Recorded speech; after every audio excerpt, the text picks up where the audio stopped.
Hello respected viewers, welcome to my channel. আপুনি যদি ADRE নাইবা আসাম পুলিশ নাইবা যিকোনো কম্পিটিটিভ এক্সামৰ কাৰণে প্ৰিপাৰেচন কৰি আছে তাৰ কাৰণে এমসিকিউজ লৈ আহিছো, জিকে হওক, ইংলিশে হওক নাইবা সোশ্যাল ষ্টাডিজৰে হওক, খুবেই গুৰুত্বপূৰ্ণ এমসিকিউ বিলাক। চেনেলটোত যদি নতুন কাইন্ডলি সাবস্ক্ৰাইব কৰিব, শেয়াৰ কৰিব। গতিকে দেৰি নকৰাকৈ আমি আৰম্ভ কৰিছো, আপোনালোকে চাব পাৰিব। প্ৰথম যেটো প্ৰশ্ন আছে যে আইচ হকিত কিমানজন খেলুৱৈ থাকে? খুব এটা দৰকাৰী প্ৰশ্ন। অপচন আছে 3 জন, 4 জন, 5 জন নে 6 জন। আপোনালোকে শুদ্ধ উত্তৰটো চাইছে, ডিত আছে। কাংলা দুৰ্গটো ক'ত অৱস্থিত? এডিআৰই 1ত আহি গ'ল প্ৰশ্নটো, খুব এটা দৰকাৰী প্ৰশ্ন। কাংলা দুৰ্গটো ক'ত অৱস্থিত? আপোনালোকে অপচন চাব পাৰিছে, আগৰতলা, গ্যাংটক, ইটানগৰ নে ইম্ফল। শুদ্ধ উত্তৰটো অপচন ডি, ইম্ফল। নেক্সট যেটো প্ৰশ্ন আহিছে, এডিআৰইটো আহি গৈছে যে এয়াৰ এছিয়াৰ মুখ্য কাৰ্যালয় ক'ত অৱস্থিত? এয়াৰ এছিয়া ইয়াৰ মুখ্য কাৰ্যালয় মুম্বাই, কুয়ালালামপুৰ, জাকাৰ্টা নে বেংকক। অপচন কেইটা চাই ল'ব আপোনালোকে, মুম্বাই, কুয়ালালামপুৰ, জাকাৰ্টা, বেংকক। শুদ্ধ উত্তৰটো হ'ব কুয়ালালামপুৰ। নেক্সট যেটো প্ৰশ্ন আহিছে যে পুৰণি কামৰূপৰ ৰাজকীয় চিন কি আছিল? আসাম হিষ্ট্ৰীৰ এটা প্ৰশ্ন। অপচন চাব পাৰিছে সিংহ, বাঘ, হাতী নে হৰিণ। পুৰণি কামৰূপৰ ৰাজকীয় চিন, তো শুদ্ধ উত্তৰটো অপচন সি, হাতী। নেক্সট যেটো প্ৰশ্ন আহিছে যে কিমান চনত বিটিচি গঠন কৰা হৈছিল? Bodoland territorial council. খুব এটা গুৰুত্বপূৰ্ণ প্ৰশ্ন। আপোনালোকে অপচন চাব পাৰিছে 2003 চন, 2004 চন, 2001 চন নে 2002 চন। শুদ্ধ উত্তৰটো অপচন এ, 2003 চন। নেক্সট যেটো প্ৰশ্ন আহিছে যে choose the correct form of the verb to complete the sentence. Neither of the solutions dash to be effective. আপোনালোকে অপচনত চাব পাৰিছে appear, appears, is appearing, have appeared. Neither of the solutions, গতিকে এক বচন বুজাইছে। বহুত কেইটা সলিউশনৰ কোনোটোৱে নহয়, গতিকে বি হ'ব শুদ্ধ উত্তৰ, এপিয়াৰ্স। নেক্সট যেটো প্ৰশ্ন আহিছে যে সিলেক্ট দ্য কাৰেক্টলি পাংচুৱেটেড সেন্টেন্স। শুদ্ধ বিৰাম চিহ্ন কোনটো সেন্টেন্সত আছে আপোনালোকে চাব পাৰিছে যে John's friend a talented musician just move to New York, কমাটো মিউজিচিয়ানৰ পিছত আছে। John's friend, comma a talented musician just move to New York.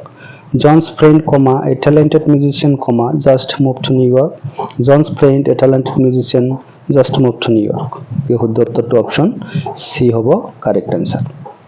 আপোনালোকে চাব পাৰিছে জনস ফ্ৰেণ্ডৰ পিছত আছে, মিউজিচিয়ানৰ পিছত আছে। নেক্সট যেটো প্ৰশ্ন যে অসমৰ কোনখন জিলাত সৰ্বাধিক জনসংখ্যা আছে? খুব এটা দৰকাৰী প্ৰশ্ন। কোনখন জিলাত? ধুবুৰী, নগাঁও, বৰপেটা নে কাছাৰ। আপোনালোকে শুদ্ধ উত্তৰটো কমেন্টত জনাওক, কোনটো হ'ব শুদ্ধ উত্তৰ। শুদ্ধ উত্তৰটো হ'ব অপচন বি, নগাঁও। নেক্সট যেটো প্ৰশ্ন আহিছে যে ভাৰতৰ আটাইতকৈ দীঘল ৰাষ্ট্ৰীয় ঘাইপথ কোনটো? Longest national highway. 4 নম্বৰ ৰাষ্ট্ৰীয় ঘাইপথ, 5 নম্বৰ ৰাষ্ট্ৰীয় ঘাইপথ, 6 নম্বৰ ৰাষ্ট্ৰীয় ঘাইপথ নে 7 নম্বৰ ৰাষ্ট্ৰীয় ঘাইপথ। শুদ্ধ উত্তৰ কোনটো হ'ব? শুদ্ধ উত্তৰটো হ'ব অপচন ডি, 7 নম্বৰ ৰাষ্ট্ৰীয় ঘাইপথ। আপোনালোকে চাব পাৰিছে 7 নম্বৰ ৰাষ্ট্ৰীয় ঘাইপথ। নেক্সট যেটো প্ৰশ্ন আহিছে যে কিমান চনত www.ৰ সৃষ্টি কৰা হৈছিল? World wide web. 1988, 1989, 1990 নে 1991। www. কিমান চনত সৃষ্টি হৈছিল? 1989ত সৃষ্টি হৈছিল। নেক্সট যেটো প্ৰশ্ন আহিছে যে 1 কিলোমিটাৰত ড্যাশ মাইল।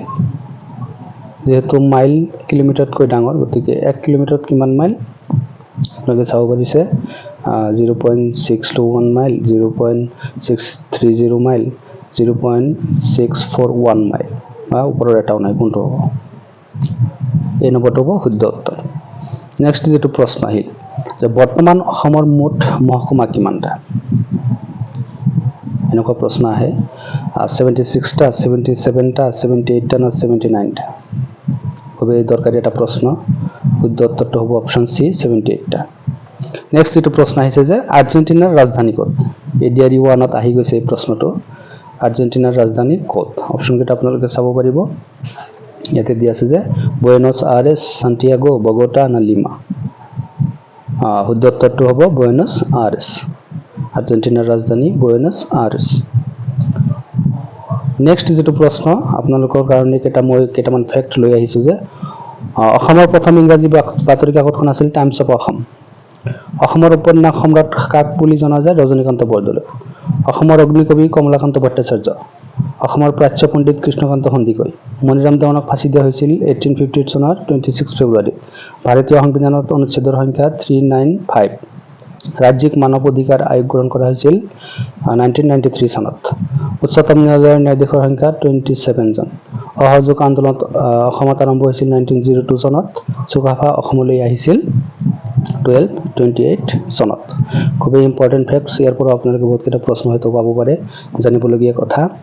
আৰু কেইটামান ইম্পৰ্টেণ্ট এনেকুৱা ফেক্ট মই আপোনালোকৰ আগত দাঙি ধৰিম, আপোনালোকে চাই যাওক, লাগিলে স্ক্ৰীনশ্বট মাৰি ল'ব, খুবেই দৰকাৰী। নেক্সট আহিছে যে কোনখন নদীক তিব্বতত চাংপো নামেৰে জনা যায়? ব্ৰহ্মপুত্ৰক। এছিয়ান গেমছত সোণৰ পদক পোৱা প্ৰথম ভাৰতীয় এথলীট হ'ল কমলজিৎ সান্ধু।